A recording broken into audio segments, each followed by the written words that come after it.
Welcome, welcome, welcome. Settle in. Enjoy your lunch. Thank you for joining us this afternoon for our conversation, Chaos, Control, and Compassion, Supporting Immigrant Rights, Research, and Resilience. My name is Kim Tabari, and I am the External Affairs Director at the USC Equity Research Institute. ERI produces data-driven analysis and rigorous research, leads convenings, engages strategic collaborations, and models effective, sustainable, racially just research center. I will offer a brief land acknowledgement before we begin our conversation. I would like to recognize that California is home to Native nations on whose land we are living, and acknowledge that USC is located on Tongva land.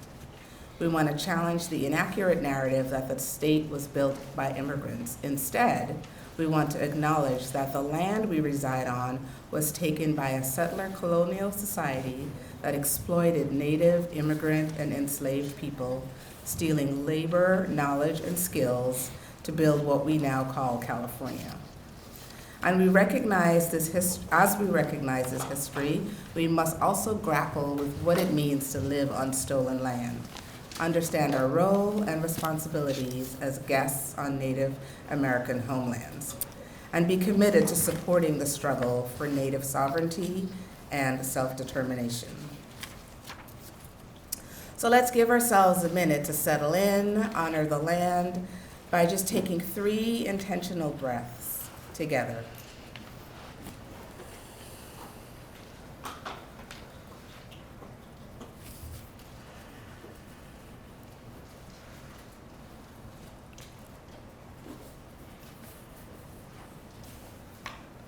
Thank you for that. So today we will be in conversation with a dynamic group of individuals, as you can see right here to my right. Each of our panelists' expertise and backgrounds are related to migration, immigrant integration, and transformational change in our communities. So let's meet this amazing panel. It's just listed, there's no order on my page, so I'm just gonna read it as it is. Our first panelist is Cynthia Buiza, who is the former executive director of the California Immigrant Policy Center. She is currently an executive strategist with more than 2 decades of experience in policy, advocacy, narrative change, movement building, fundraising, and organizational development. Cynthia is also our ERI Scholar Activist in Residence. Give it up for Cynthia.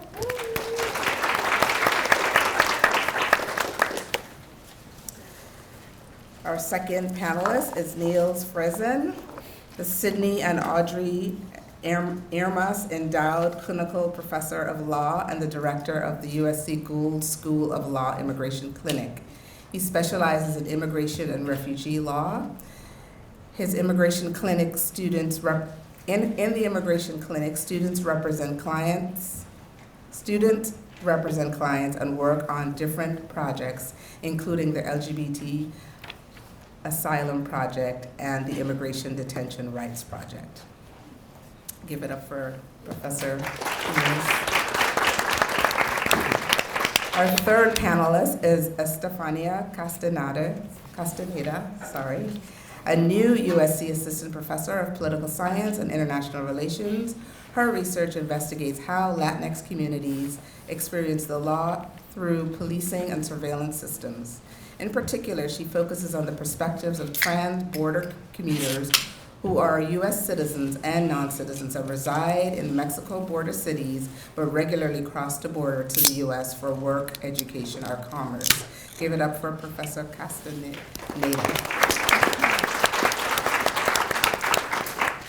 Then we have the fearless Manuel Pastor, Kendrick Lamar Love, the director of the USC Equity Research Institute, aka our boss, and distinguished professor in sociology. His research is embedded with a racial justice lens, focused on issues of our economy, environmental and social conditions facing low-income urban communities, and the social movements seeking to change those realities. Give it up for Professor Pastor. Then we have Professor Goleen Samari, population health demographer and associate professor in the Department of Population and Public Health Sciences, whose research focuses on social inequities in health.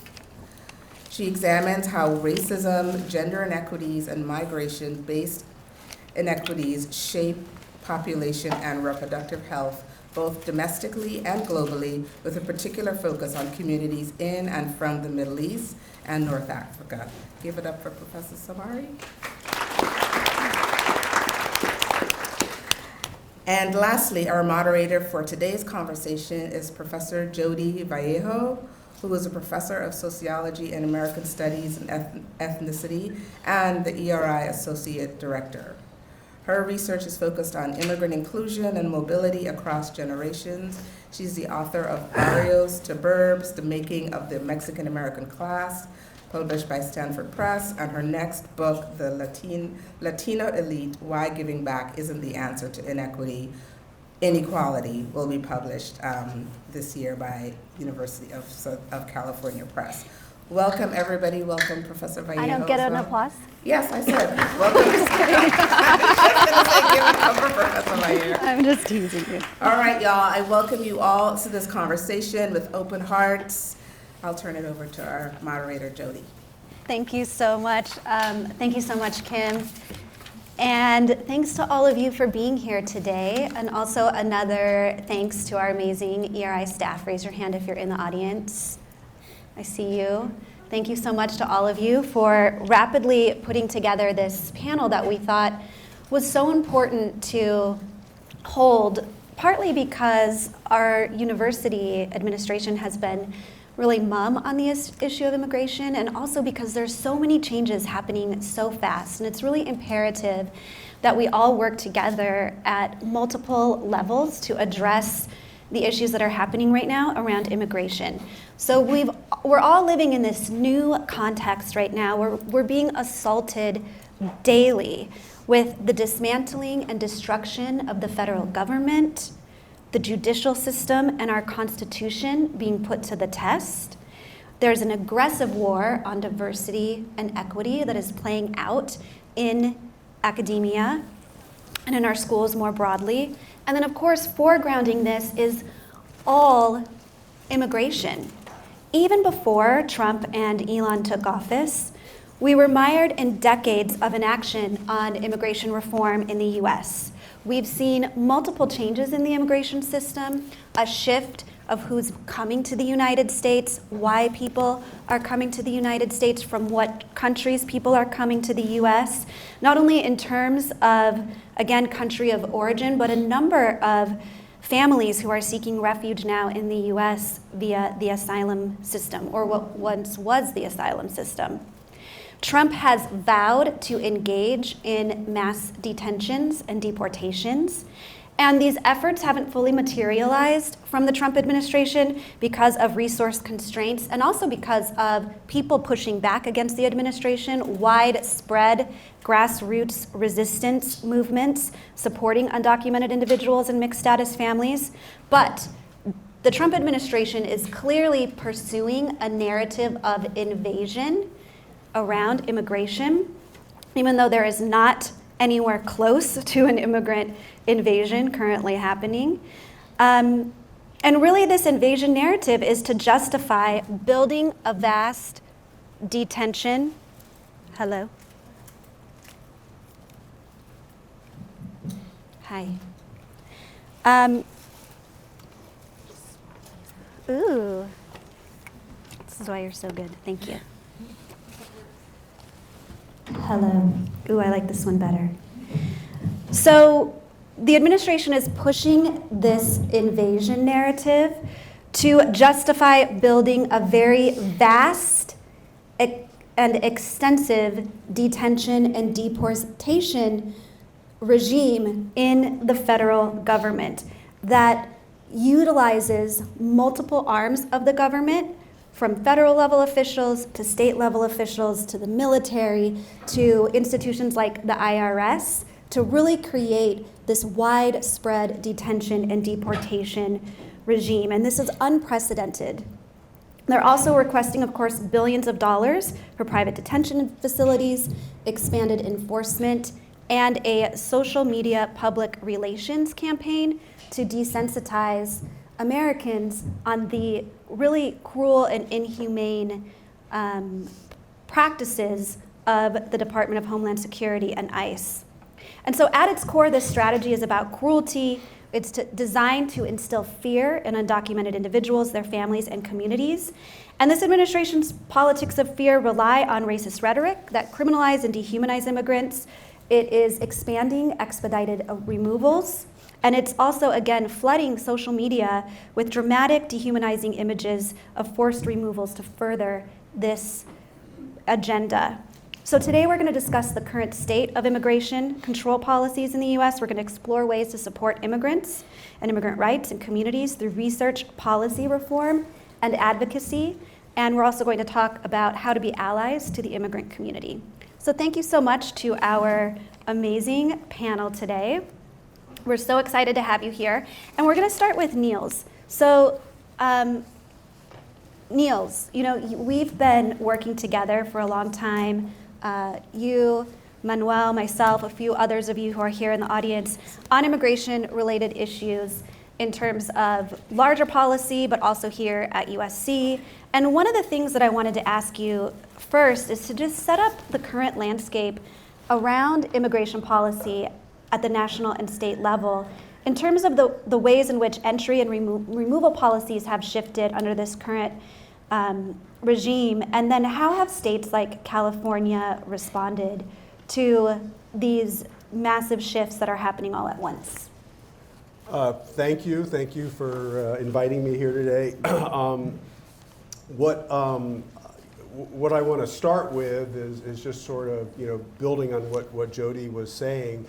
The situation we find ourselves in is very serious. And it is much more serious than anything we were dealing with during the first Trump administration. The Trump administration 2.0 is much better organized than it was the first time around, and we have every reason to believe that there will be increasing arrests, increasing detention, increasing efforts to remove people from the United States. As Jody was saying, one of the things that constrains Trump 2.0 is resources. Existing laws do not need to be changed. There are plenty of laws in the U.S. Code that allow the government to arrest people and expel people from the United States. Just to give you an example of the resource shift that is being contemplated, ICE's budget, Immigration and Customs Enforcement's budget in 2024 was $8.5 billion. 3.4 billion of that 8.5 billion was for detention. Customs and Border Protection, Border Patrol, and the ports of entry, its fiscal year 2024 budget was just under $20 billion. So the total budget for the main law enforcement agencies of the Department of Homeland Security was under $30 billion a year. In the current Senate legislation that is pending as part of the budget reconciliation bill that has to be passed, or there's going to be a government shutdown ostensibly next Friday, increases the combined ICE CBP budget by 6 times. So the proposed budget for the two agencies would be $175 billion. Massive increase in agents and in detention capacity. The fact that money is appropriated doesn't mean that those positions or those detention facilities can be filled, right away. One of the things I want to emphasize is looking back at Trump 1.0. Everything pretty much the Trump administration previously did was challenged in the courts. Some of those challenges were successful. Some of those challenges became moot with the passage of time after Biden took office. But there were provisions such as the Muslim travel ban and other provisions that were ultimately upheld by the court. One of the legal shifts that we're dealing with in the current environment is we have a different Supreme Court. It's more conservative. And we're also have a Supreme Court that is willing to use some procedural tools certiorari before judgment, the emergency docket, to hear cases from the lower courts much more quickly than normally would occur. And so we expect to see the Supreme Court intervening in perhaps reviewing Trump administration policies, much more quickly than what transpired during the first Trump administration. Maybe I'll just finish with one point, given the time.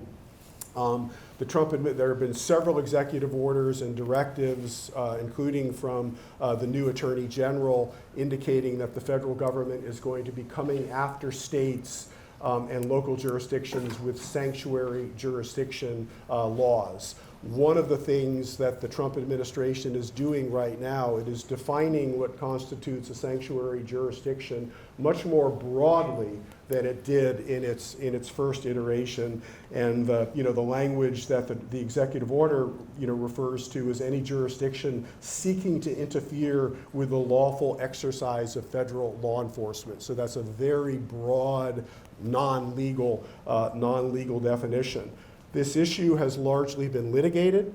In the immigration context, the Supreme Court has not dealt with this issue, but certainly the Ninth Circuit has dealt with this issue, and the Ninth Circuit has ruled in favor of California and other states, saying that those states do not, under the 10th Amendment's anti-commandeering principle, states and local jurisdictions do not have to cooperate with the federal government. There's a lot of precedential case law at the Supreme Court level that says states do not have to do what the federal government requires it to do, but the Supreme Court can revisit that, those precedential decisions. And I would just, leave you with the question: what would Mayor Bass, what would the LA County Board of Supervisors do if they're confronted with having to repeal the limited sanctuary provisions that exist in law in the face, for example, of the federal government withholding federal funds to rebuild after the fires that we've experienced? I fear that the city of LA and the county of LA and the state of California would be willing, in the face of a threat like that, if the Supreme Court finds it is lawful for the federal government to withhold funds. That is a real threat, that we face. We'll see. Jody mentioned increased enforcement, increased attention. Can certainly talk more about that in the Q&A. Thank you so much, Niels. I think this is something that a lot of us are keeping a close eye on regarding sanctuary state and city provisions. And so I'd love to hear more about this in the Q&A. But now I want to turn to Manuel. So Manuel, you've been working on immigrant rights for so long, issues around narrative change and demographics, and you've written books, an amazing book on how California was really the state of resistance for Trump 1.0. And one of the things that I'd love for you to talk about are the larger motivations behind these policies, and how do we think about creating new narratives for solidarity that can be useful in these fights to maintain sanctuary status or sanctuary state provisions, or in the fight for immigrant rights in an era where equity and inclusion are under attack? Thank you for the very easy question, Jody. So I really want to thank Jody for being the lead organizer for this event. I did want to warn my fellow panelists that one of the people attending today is my daughter, Annalisa Pastor. I mention that only because the last time she attended a USC event where I was speaking, she afterwards got up and said, "What is this American dream of which you speak?" It kind of floored everybody in the room, so I'm expecting a zinger, so get ready. Okay. After the election, I've been asking people three questions. What are you feeling? What are you thinking? And what are you rethinking?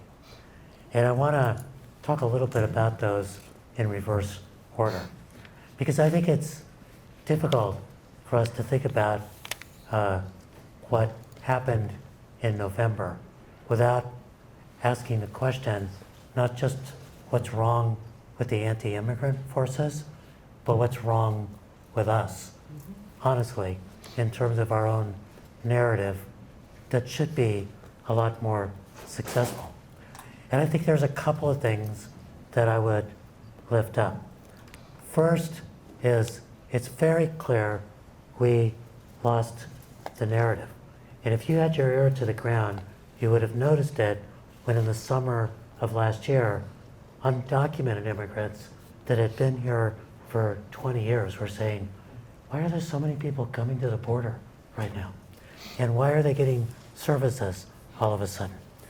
And we didn't like to talk about that, but that was actually a grassroots reaction that needed to be addressed. We needed to address the anti-blackness and misogyny in the Latino community that resulted in an unwillingness to let a black, super capable black woman be the standard bearer and the leader. So we need to talk about how we lost the narrative. We need to speak better to connection. Niels lifted up what will happen if the federal government decides to deny aid. But 1/3 of the residential construction labor force in LA County is undocumented. How do you think we're rebuilding if there's the threat of mass deportation? Every one of those homeowners in Palisades had an army of nannies and caretakers and gardeners, many lacking papers. So how do we create a narrative of connection? Finally, how do we lift up what's really going on, which is that we're entering into an age of techno-authoritarianism. Yes, Elon Musk is the worst of it, but not far behind is Jeff Bezos, is the other titans of technology who are eager to replace all of us with artificial intelligence and not acknowledge that there's not a lot that's intelligent or artificial about artificial intelligence. It's actually just stealing. It's scraping the internet for all of our knowledge, accumulating it, creating machines that can replace people. And in that, the vulnerability of the undocumented, of working class people, is associated with the vulnerability of people in the entertainment industry, creative, etc. So we need to rethink, and that means an honest examination of what went wrong. We also need to think. We need to acknowledge the fascist impulses that have been coursing through the body politic for some time. We need to acknowledge the attention deficit disorder that leads people to pay attention to the latest tweet or TikTok rather than a deeper rethinking. And we need to acknowledge that this attack, quote unquote, on diversity, it's not an attack on diversity. It's an attack on democracy. It's an attack on the fact that we're becoming a multiracial nation in which the voting power will move to a new generation that's a lot more diverse. And people are trying to strip away the democratic drawbridges just as this new generation is arriving. They're not scared of immigrants. They're scared of the children of immigrants and what that's going to mean politically. And part of that is an attack on quote unquote diversity. You know, you can look at what they're doing to the federal government right now and think, my God, they're being sloppy and making mistakes. they're not making mistakes. They're trying to disable the federal government right now, just as we need it. Finally, feeling. So went from rethinking to thinking to feeling. We did, after the election, and thanks again to the ERI staff for making it possible, an event about the election, and the first part of it involved a word cloud, where people got a chance to put the word about what they were feeling. And the most popular words were depressed, anxious, worried. A little bit less popular was angry. The word I put up, I think one other person echoed it, I was very lonely, was determined. And I think I need all of us to go through the stages of grief really rapidly. Because we need to be determined for this fight. And we need to be as strategic as the other side is in terms of the things that they're choosing to strip away. So we need to be determined, we need to be strategic, and we need to be able to focus on scaling up to make sure that our local victories are protected, that the state is a bulwark of resistance, and that we know how to really address these federal actions. And I did all that without Lauren threatening me with her no time left sign. So I feel very proud. Thank you so much. I really appreciate you encouraging us to think about what's wrong with us, to think about why we lost the narrative, this fact that an attack on diversity is really an attack on democracy, and it's calculated, and that we need to be determined and strategic in this fight. And this leads me to you, Estefania. You're an expert on the border. You're an expert on transborder commuters, surveillance. Tell us what is actually happening at the border right now.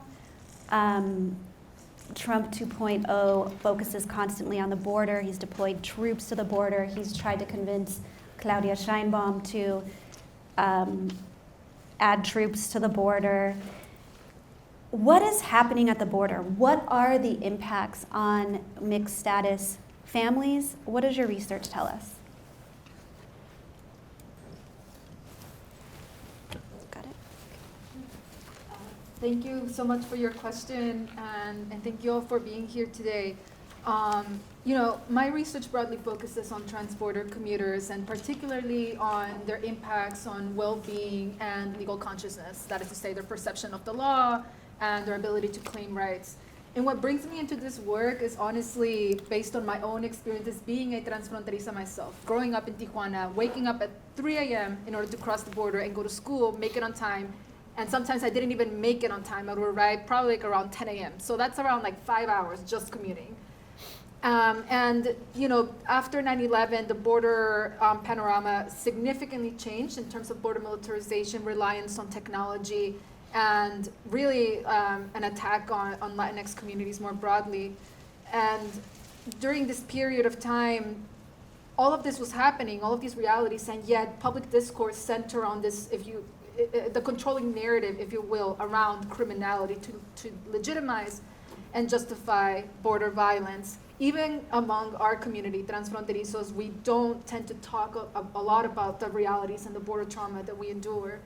And so that was one element of the motivation of the project. And in addition, the academic dearth on transfronterizo experiences. In fact, a lot of what we know about the border tends to focus on the top-down politics of border enforcement, on the border wall, on the impacts on undocumented communities, but not a lot on the 160 million people that regularly cross the border every single year. And so what this dearth in the literature has done is that it gives us, first of all, one perspective on the border, and second, it omits the realities of what it means to be a transborder person and the complexities of transborder commuting. On the one hand, the consequences of border temporality. What that means is how you experience state power through the process of waiting. As I mentioned before, waiting can take upwards 3 or more hours. And so that obviously has consequences in how people experience agency, power, and their ability to arrive to their destination on time. So there's a lot of uncertainty around border wait times. And it obviously leads to consequences to well-being, on your physical health, or all sorts of health dimensions that I explore through my research. And on top of that, interacting with U.S. Customs and Border Protection, CBP for short, which are the main agents tasked with enforcing the law and policies at the border. But what's interesting about that interaction is that it's frequent, it's routine part of transborder life, and they have ample discretion to determine risk and admissibility. One of the dimensions that I have been finding in my research is how violence is normalized. I think a lot of us that do work on the border come with the assumption based, whether it's from experience, from the research, that the border is inherently violent and people are going to perceive it as such. However, what I'm finding in my work is that it is in fact normalized. People that are crossing the border on a regular basis also legitimize violence because of the high stakes of crossing, the economic necessity.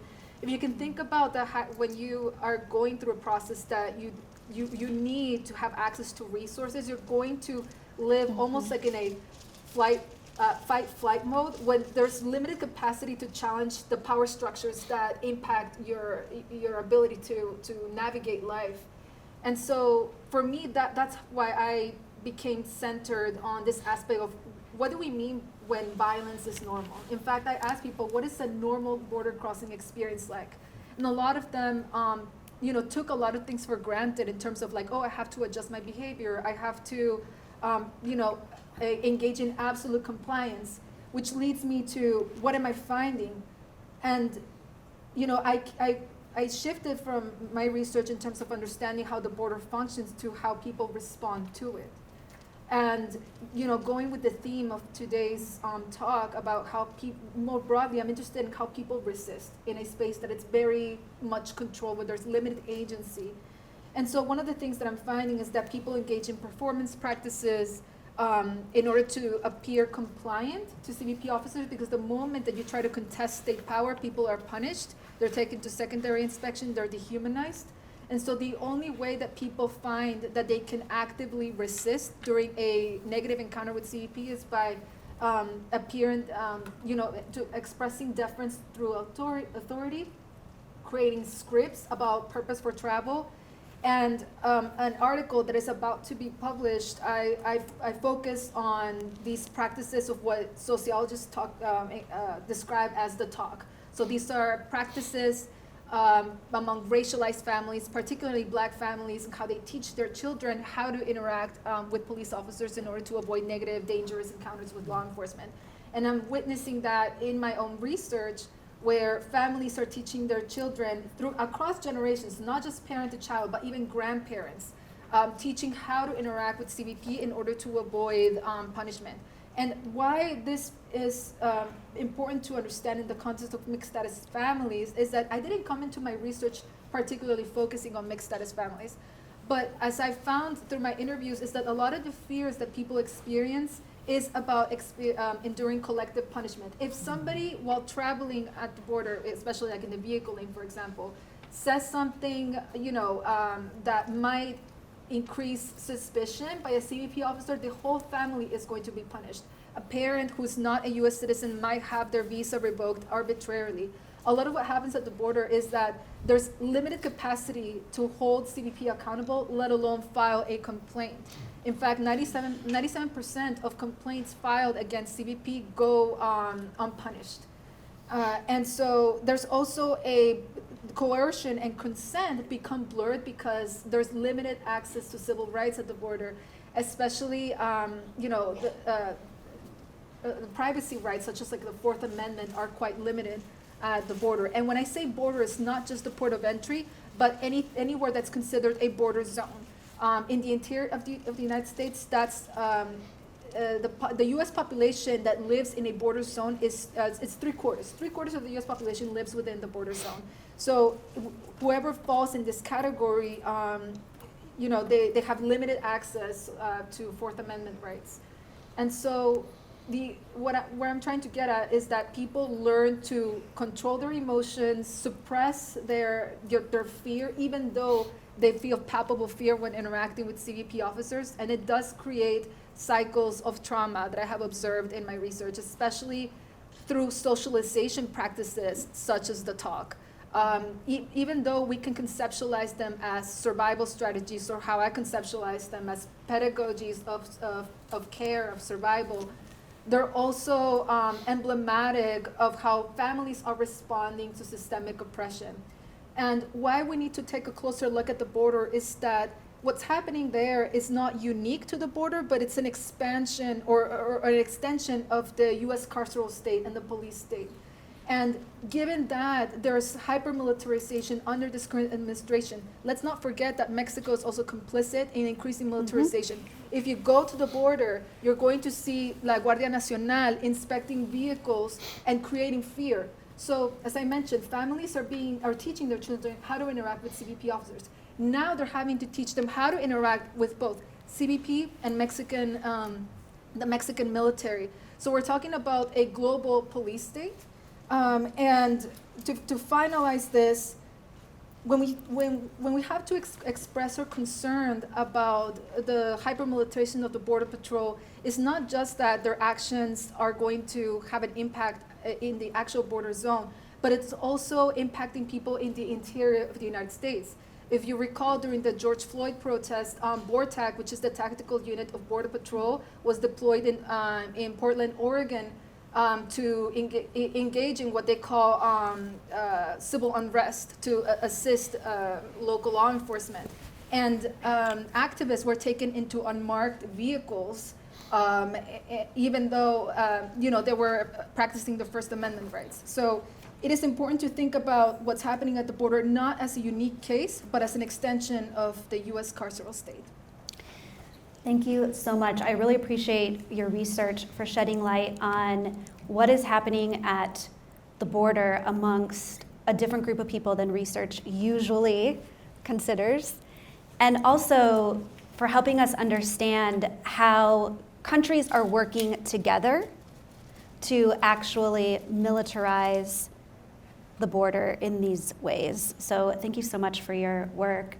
And Goleen, I'm going to turn to you. You're an expert on immigration, health, global health. What are the implications of these policies and this new policy landscape and rhetoric around immigration that we're seeing with Trump 2.0 for public health, in terms of thinking both at the national level, even locally, and more globally? If you can go there in 5 minutes, I don't know. Sure, I can try. Let's see. Thank you for having me and for attending today, everybody in the audience. So first I want to say my daughter is not here to ask the panelists questions, but you're all really lucky because she's 3 and probably asks the hardest questions. So I always like to tell people it's really important when you think about the relationship between immigration and health that mobility itself is not inherently risky for your health, and borders themselves are not inherently risky for your health. It's the human dynamics around those things and the policies that create health risks through what we often call social determinants of health. So the policies have implications for things like access to healthcare or access to education, which then affect health outcomes. And I think that framing is really important because people the stereotype is that migrants are vectors of disease, and that is a really harmful stereotype to have in the health space, particularly because this administration, for example, is using that stereotype to their advantage. They literally spent a lengthy amount of time at the border in the last 9 months trying to find a public health reason to close the border entirely. And they have not yet been successful, but they might try to float some public health rationale for stopping migration and human mobility.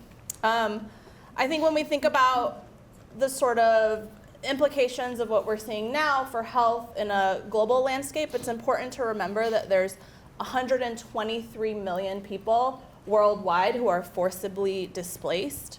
43 million of those people are refugees. So they've been displaced due to human rights violations, conflict, and they've been displaced across borders. We know a lot about the health implications of forcible displacement because we've studied these migrant populations and what the experiences are like in refugee camps, which are not unique to global settings. A lot of the Remain in Mexico policy, for example, that we saw under the first Trump administration created a refugee camp-like environment at the southern border where we saw a lot of the same health risks that we see in contexts around the world.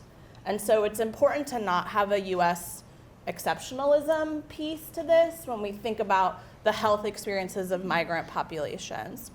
We also have a lot of sort of past information about the policy implications or policies around migration and the implications for health. So for example, we saw in the first Trump administration an effort to change the public charge rule, which is requirements that are essentially for you to have a pathway to legal citizenship or legal permanent residency. And they tried to expand the public charge so that people would not access services. And what we saw in response to that, particularly from a health lens, is that people were avoiding seeking services even with the threat of the change to the public charge rule, even without the public charge rule taking effect. And so there's this anticipatory compliance, which we've already started to see amongst our immigrant communities and their efforts to seek care. We've seen decline in visits across a variety of settings from hospitals to primary care clinics already in the last 6 weeks, just based on this anticipation of policies that could be coming down the line or mass deportation. And so not seeking care, not accessing care in those ways is obviously harmful for health, both in the immediate if somebody needs care for something that they're experiencing right away, but even downstream in terms of when we think about chronic diseases or physical conditions that endure over time. Another piece of this I think it's important to think about is that the stress of the socio-political climate, we've heard references to the ERI, the word cloud, and thinking about depression and anxiety really emerging. Well, that, when you think about the entire population sort of experiencing depression and anxiety, that has a wear and tear on your physical health over time. And so oftentimes we see this in my own work. I look a lot at birth outcomes, for example, and birth outcomes are one of the earliest indicators of potential lifelong health problems. And with the Muslim travel ban in the first Trump administration, we saw a 6.8% increase in preterm birth among women from the banned countries who are residing in the United States. So birth outcomes show the immediate and detrimental health impacts of some of these policy decisions. The 2016 Trump election for Latinx communities was associated in a major increase in preterm birth as well. So the election itself can have damaging health effects, and that operates through both a stress pathway for the pregnant individuals and through an access to care and access to prenatal care pathway. And so it's really important to think about the fact that these socio-political shocks themselves are really damaging for health in the long run. The last thought I will leave you with is that health is obviously being attacked in other ways as well, with the dismantling of things like USAID, really interesting person in charge of Health and Human Services. And so when we think about the intersection of the immigration and policies and the threats to immigration and health, but we're also having health attacked on the other side as well, in other ways as well. And so it's really layered, it's really detrimental, and if you can do something to protect your own peace and your own health, it's really important. Thank you so much, Goleen, and really kind of wrapping up how all of these policies affect real people on the ground in everyday life in many ways that can last for generations. And I want to turn to you, Cynthia. You're a trailblazer in the larger movement for immigrant rights. You've directed one of the most important policy and data centers around immigrant rights in California. You've worked in the nonprofit sector. You've lived around the world. How are nonprofits and philanthropic organizations responding to Trump 2.0? What are our allies in these sectors doing to try to meet this moment? Thank you, Judy. And I do want to start my remarks by saying my gratitude to the Equity Research Institute for the courage of putting this event. My friends know that I am a product of a country that lived under dictatorship.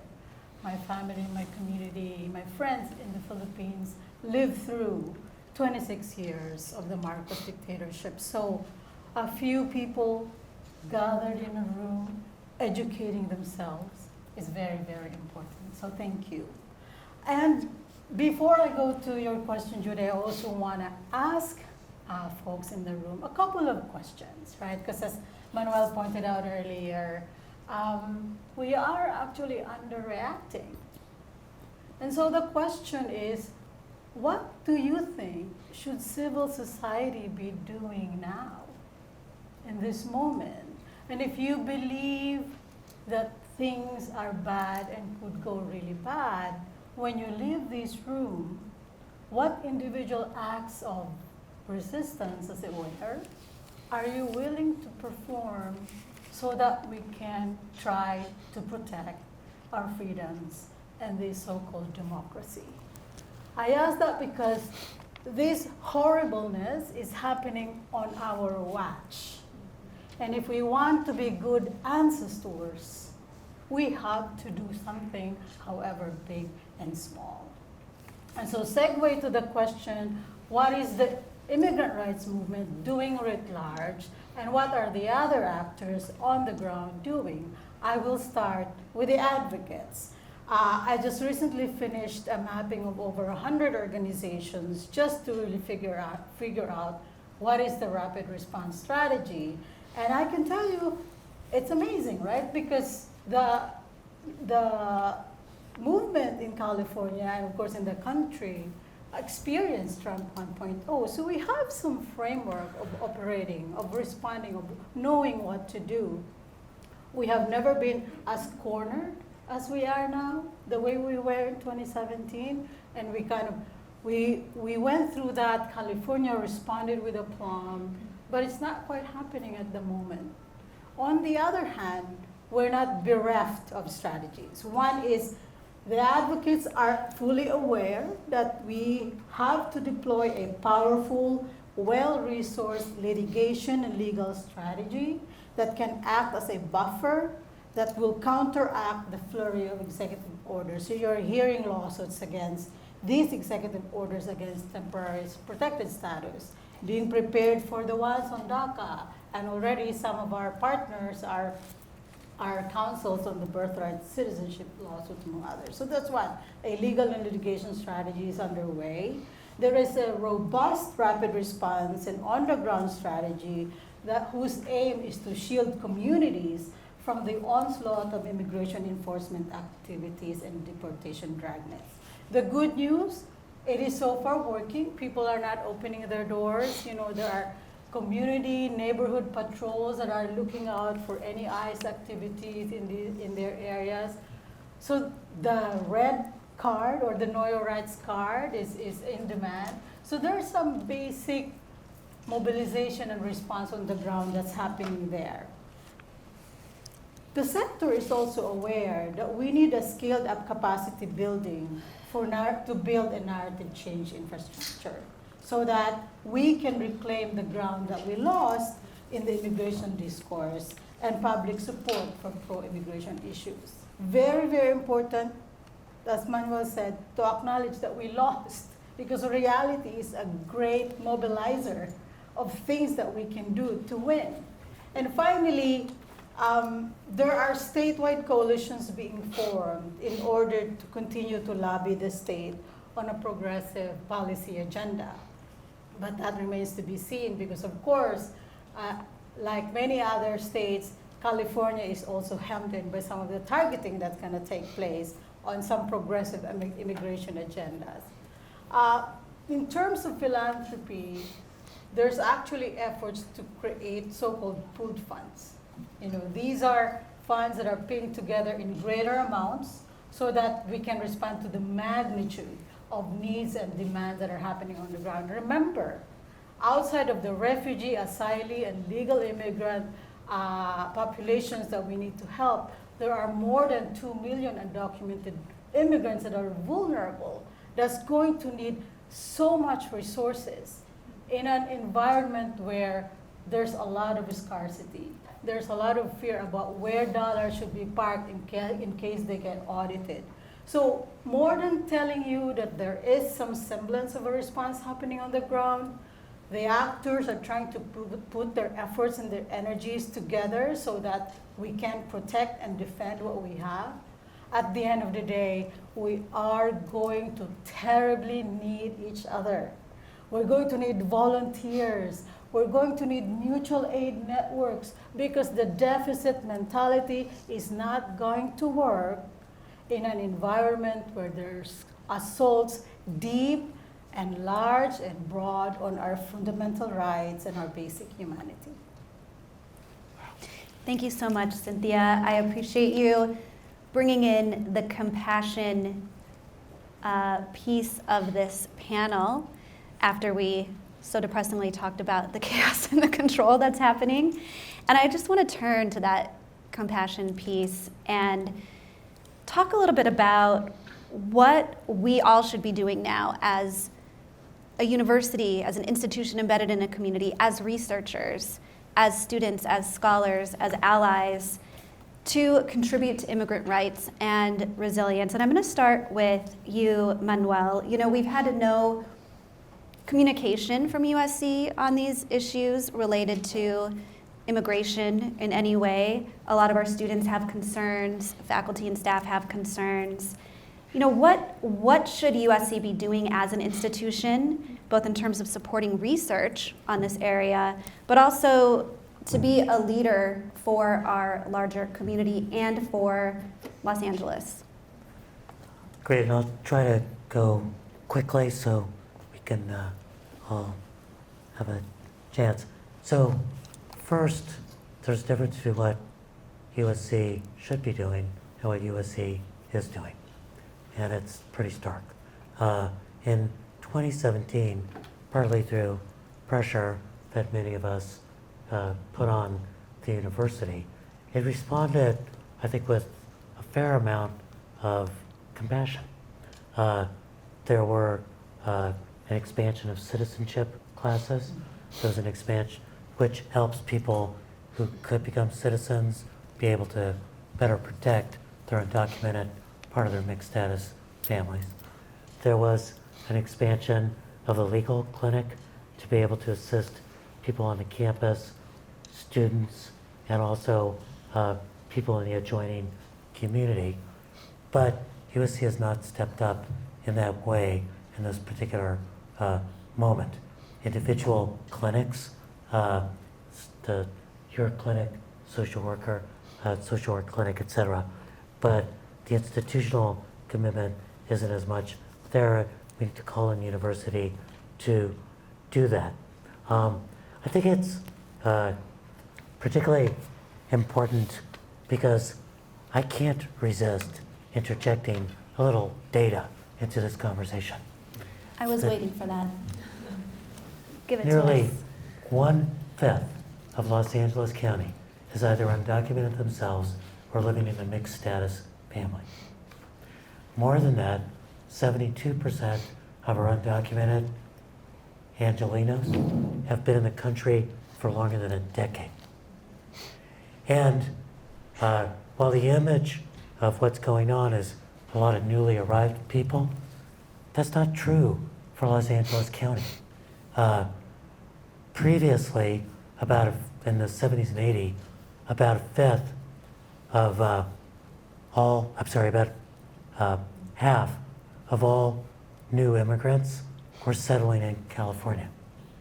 Today, it's around 13%. People are moving to other states.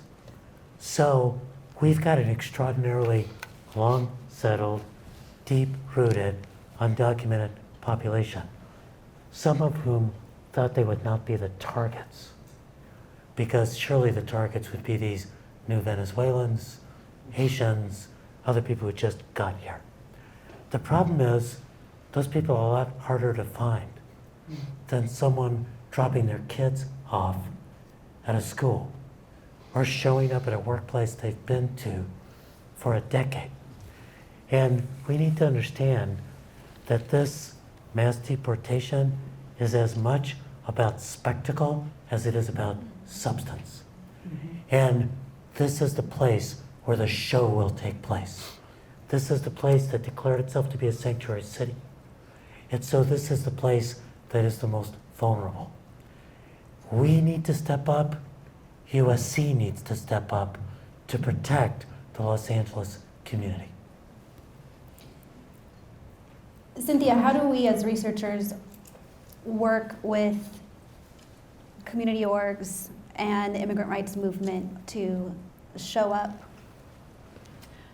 I think we need to continue to fight for, investigate, and expose the truth.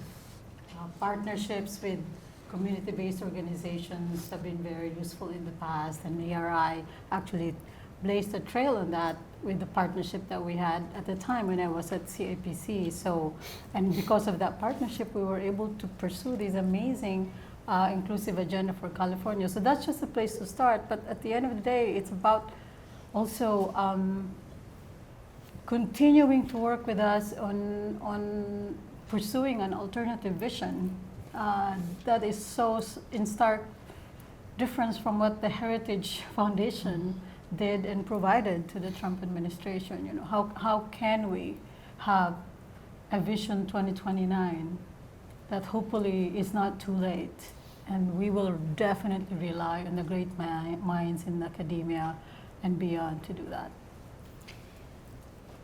Thank you. Estefania, what is needed in terms of policy reform from your view?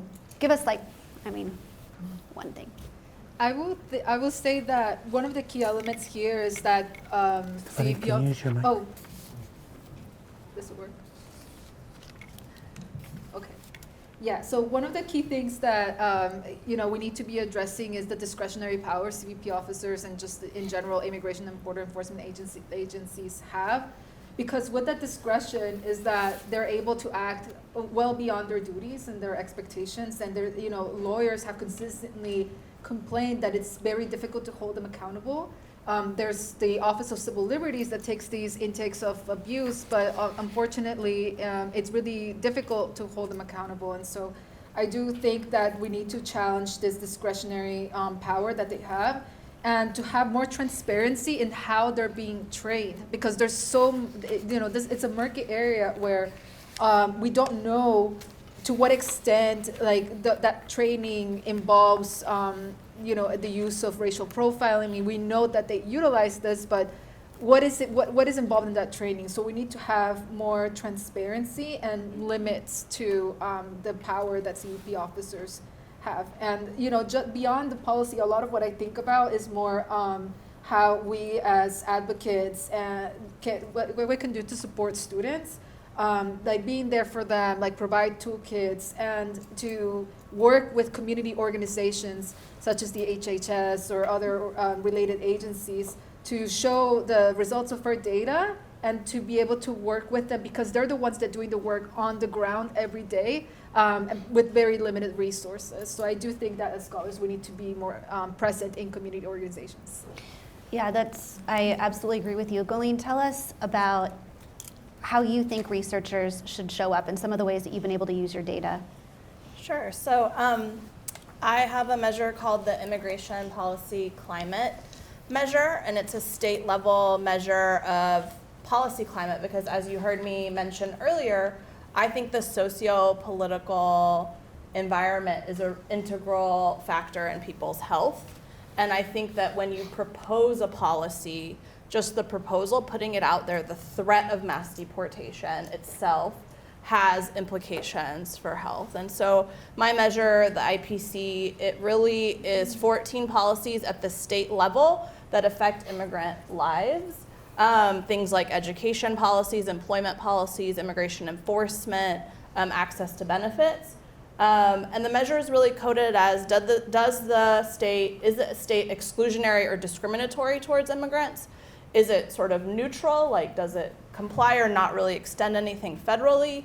Or is it inclusive? Does it take an additional step to really protect this policy for immigrants within the state? And we all know that immigration policy is really decided as a federal level, but I think people overlook the fact oftentimes the state role. And for example, on my measure, California is inclusionary for immigrants, but hasn't always been as inclusionary as it is now. There's been a lot of movement over the last 15 years. And so this measure, in terms of researchers, it's used by researchers across the social sciences for a variety of questions related to immigrant rights and health and well-being and political orientation and all sorts of things. But I think now that we're in this new climate, it's going to be an opportunity to really think about, are those state level sort of policies, what is their role versus what we're seeing at the federal level, and what are the impacts on people's lives? Like, which level is that occurring? Is it multi-level? Is it really what's happening in your city or county that has the biggest implications for you? And so I think there's a lot of research and thought that can be happening in that area. Thank you so much. And before we open it up for Q&A, I'm going to ask Niels to tell us a little bit about the Law Legal Clinic and how you and Professor Jean Reese, who I think is here somewhere, support our students, staff, and faculty via the clinic. The university, and specifically, Provost Guzman, has done some good things, and I want to acknowledge that. I think the university should be doing a lot more. I had hoped some directives would be coming out, and they have not come out. But one of the things that the Provost's office does is it does fund our work at the law school, specifically the student staff Immigrant Legal Assistance Center, something that Provost Quick started back in 2017, as Manuel was referencing some of the things the university did some years ago, and Provost Guzman has continued that, funded us for another 2 years. We are using limited resources to do consultations and provide assistance to as many people as possible. We're focusing on DACA renewals, we're focusing on undocumented students and family members, information regarding appointments, and Know Your Rights presentations. Information regarding appointments are at our main website, uscimmigrationclinic.org, uscimmigrationclinic.org. You can schedule an appointment with an attorney. Again, we've been doing, we have some Know Your Rights presentations on the internet, and we're doing ad hoc presentations. What I will say about USC, and not news to any of you, USC is a conservative institution. It is owned in inverted commas by the Board of Trustees, and it is behaving very cautiously, and I don't think it's going to unfortunately change too significantly. We can certainly push it. And we ought to, students and faculty ought to be pushing USC. We in the Immigration Clinic 10 days ago, 12 days ago, were subject to a stop work order on one of our federal contracts. We received 2 federal contracts for our work with the Medical Legal Clinic at Children's Hospital, and in representing unaccompanied children.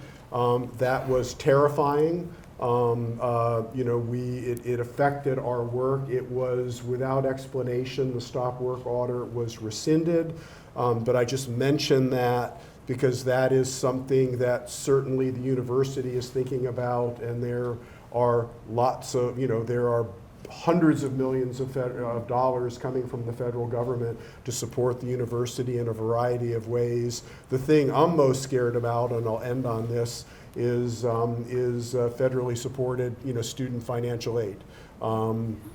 Will our receipt of federal financial aid be conditioned on the university doing something? And we see this with Planned Parenthood.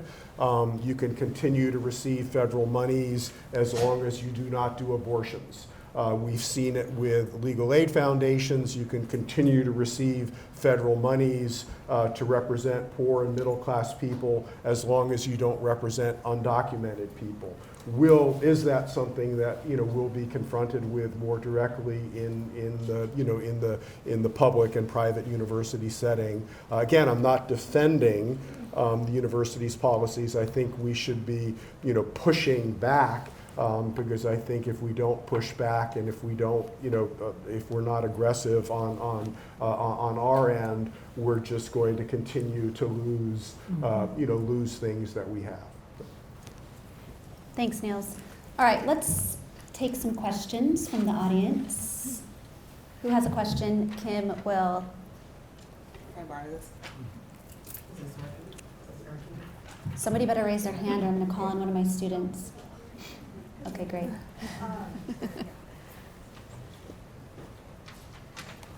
First, I want to say thank you so much. I am with the Human Rights Clinic at the Social Work School. This is super interesting because I'm seeing the names of the famous people here, and I'm like kind of starstruck. But I do want to say thank you so much. But also, I wanted to ask something that's more personal to me is like, when Trump got elected, it was a very emotional experience because we knew that something like this, at least for me, I was like, it's going to be the end of the world, and I don't know what to do. So I guess my question is like, how did you come here? How did we choose, or like as an American community, and why did we decide that this was what we wanted for the next 4 years? When so many people, I thought that we all wanted the same things like what you're saying, and I was just disheartened to see that what I'm witnessing now in the news, and when I saw what's happening right now, I was just like in shock, and I don't know how to move forward knowing that my fellow citizens support something so dehumanizing. So anything, I feel like I can go anywhere. So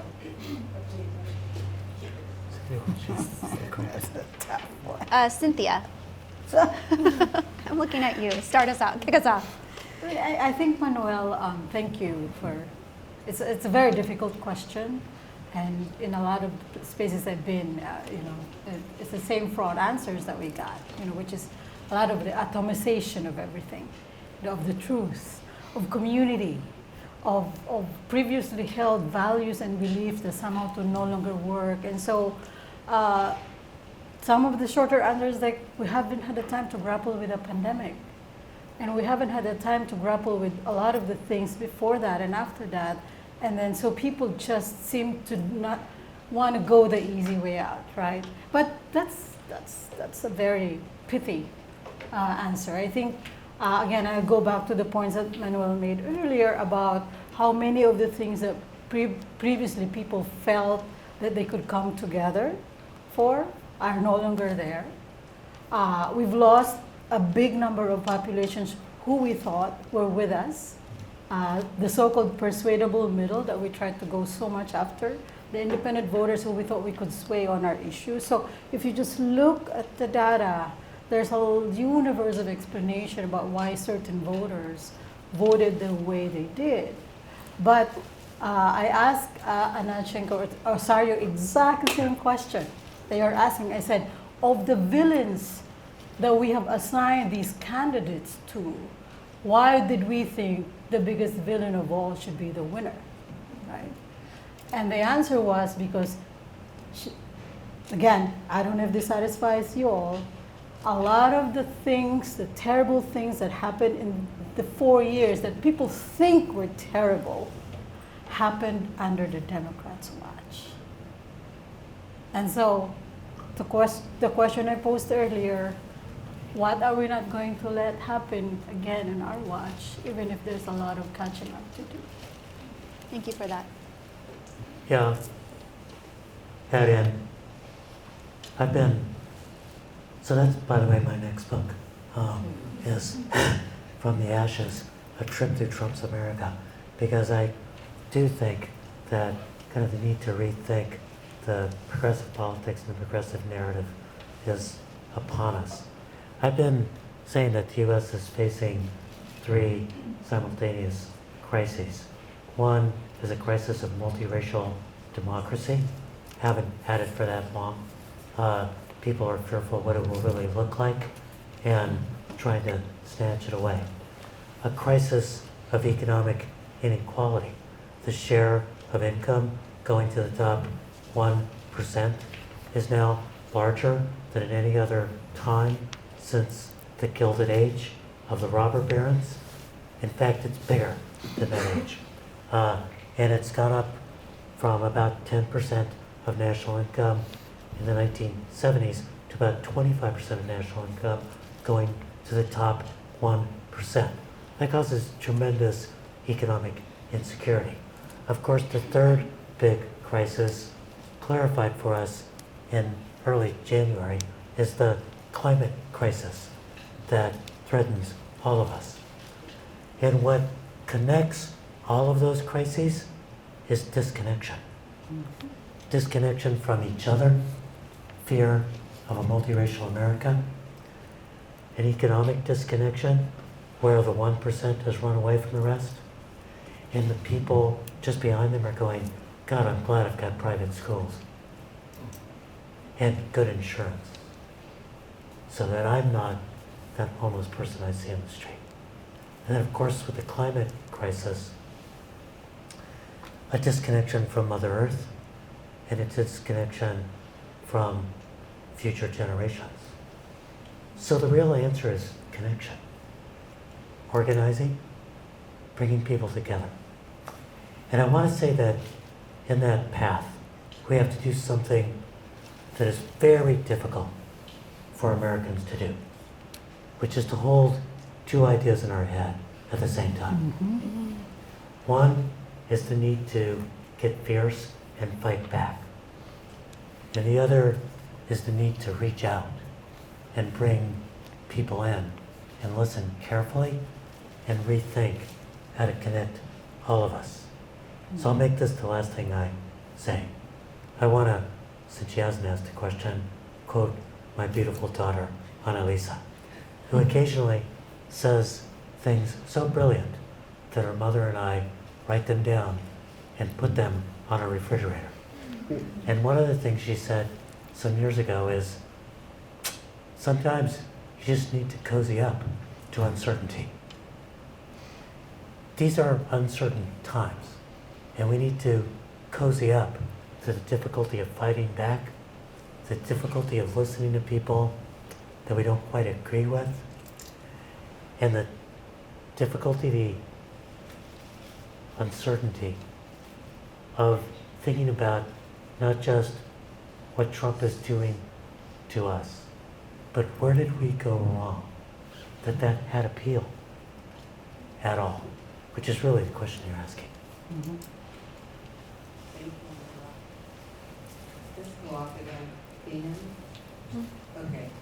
So we got a couple of questions from the mentee. Someone was following directions and sent it in online. And we sort of answered some of them, but I'll just read them out. How can we hold the U.S. accountable for its role in destabilizing Mexico, Central America, Haiti, the world, while advocating for policies that prioritize self-determination and regional stability? So I think we sort of taken a stab at that, but feel free to add more. And then for Cynthia specifically, as a nonprofit advisor, how do you see scholars supporting nonprofits? And I also heard some answers, but if you have anything else to add, those are the questions that came in from the audience. Oops, on Maggie. I'll pass. You pass, okay. One more question. Oh, there's a question right there. Okay. We have a couple more questions on the other side, but I just wanted to pose to, especially the guess, employers on the panel for the first part of this question, and then the second part to anybody. You've already spoken to it a bit, but what strategies are you using to manage employees' fears stoked by the daily deliberate fear-mongering and this apparent ubiquitous executive order power? And what do you do for morale as someone who is in the fight and also connected to an institution that is scrubbing DEI policy, and also potentially as someone who was there originally interpreting DEI for its best use? That's my question. Oh, wow, you really got to the heart of it. I'll try. I'll bite.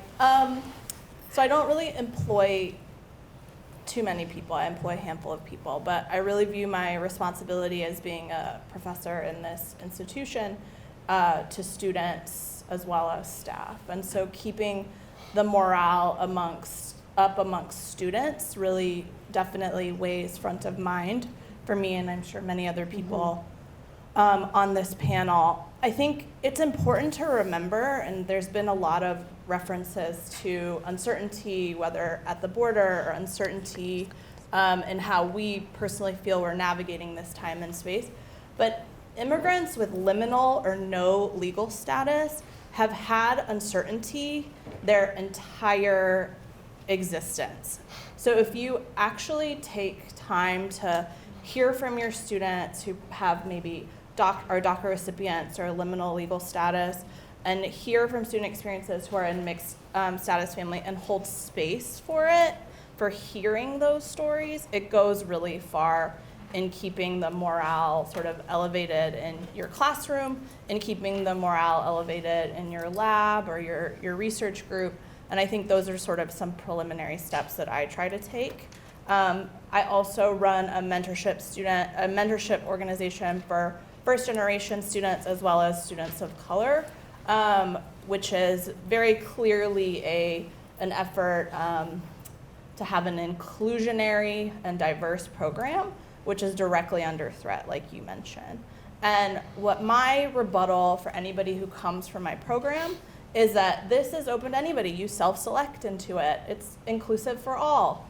And that cover sort of gives me a little bit of cover to continue to do the work that I think is important and rebrand it in a way that it prevents it from being under threat. So strategies like that. Estefania?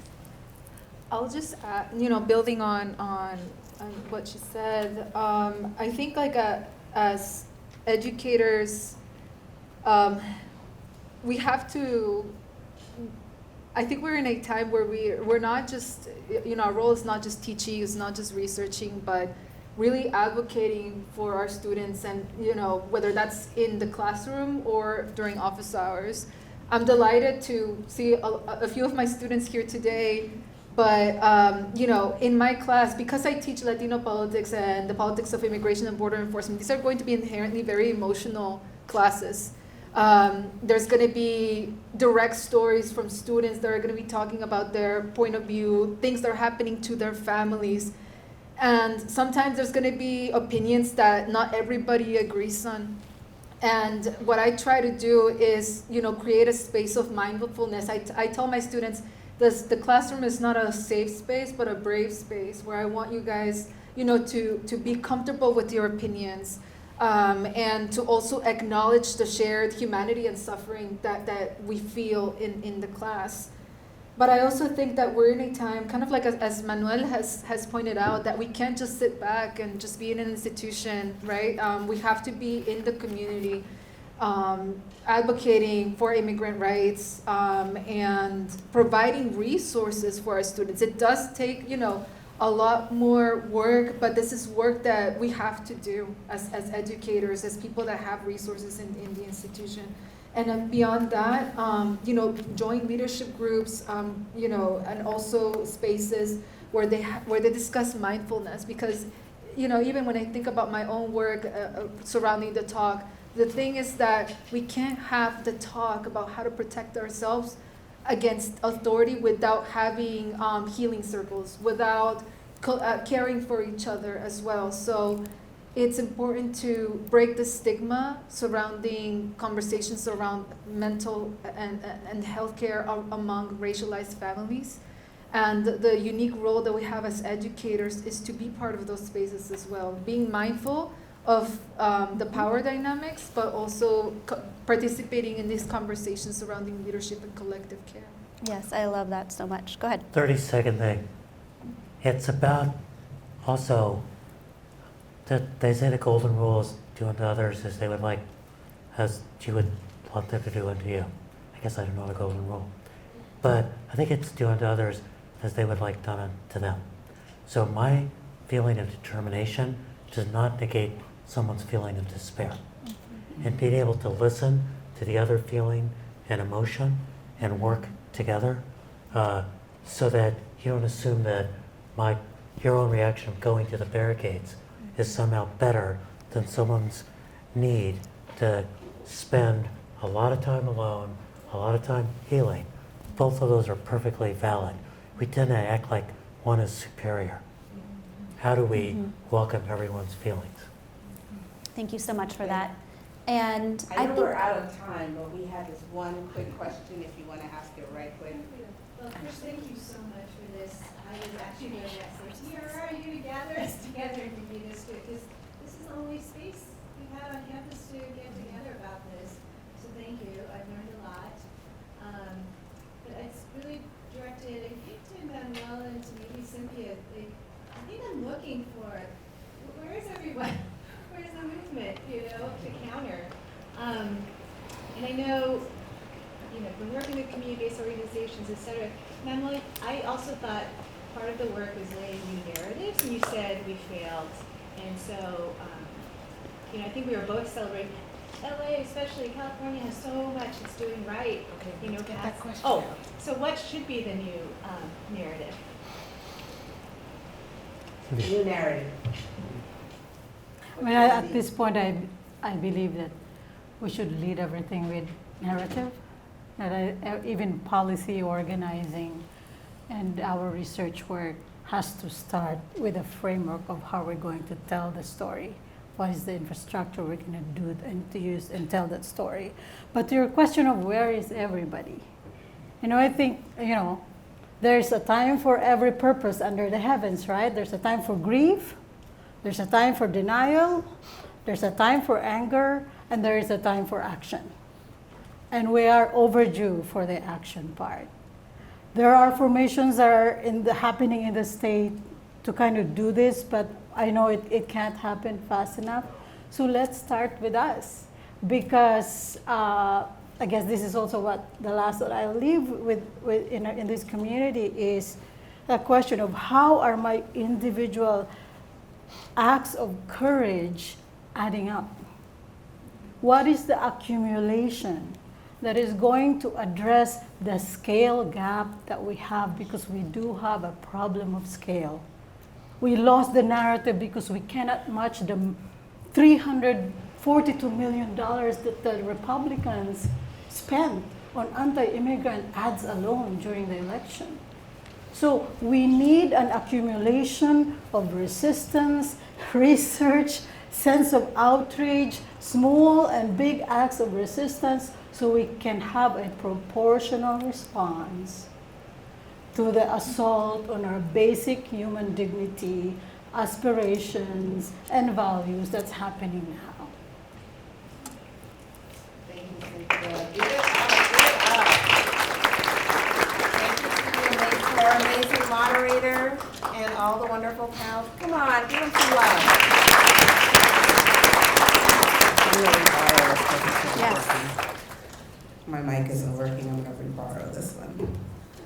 All right, y'all, we definitely need a part 2 for this, clearly. There's a question that came in on the Menti about how do DACA students feel safe, how safe do they feel on campus, where are there places of safety? So I think we really need more conversation around this. So we want to support our students, their families, and our community. Did you learn anything new today? Yeah. Shout it out. What'd you learn? Shout it out.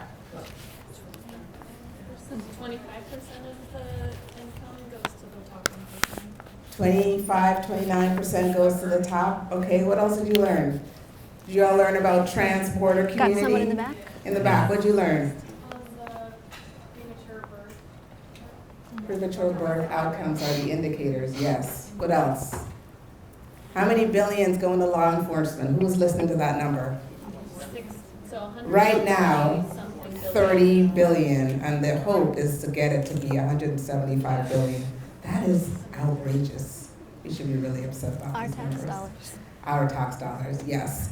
So lots of learning, lots of engagement. I know you all have lots of questions still. Please come up and talk to the panelists after. I want to just end by saying, what is the call to action, as Cynthia was mentioning earlier? What individual acts of resistance will you engage in? So for starters, we've got these red cards as you go out, and they're sort of know your rights cards. So take a couple, give it to friends, give it to classmates, right? That's one thing you can do. You can also put the LAOC ICE rapid response numbers in your phone and post them on social media. I don't know if I have that number, but if anybody has that number, let me know. I know it's an 888 number. I might have it written down on something else. You also want to stay vigilant and informed with correct information. We have a lot of misinformation and disinformation, so we want to have correct information, right?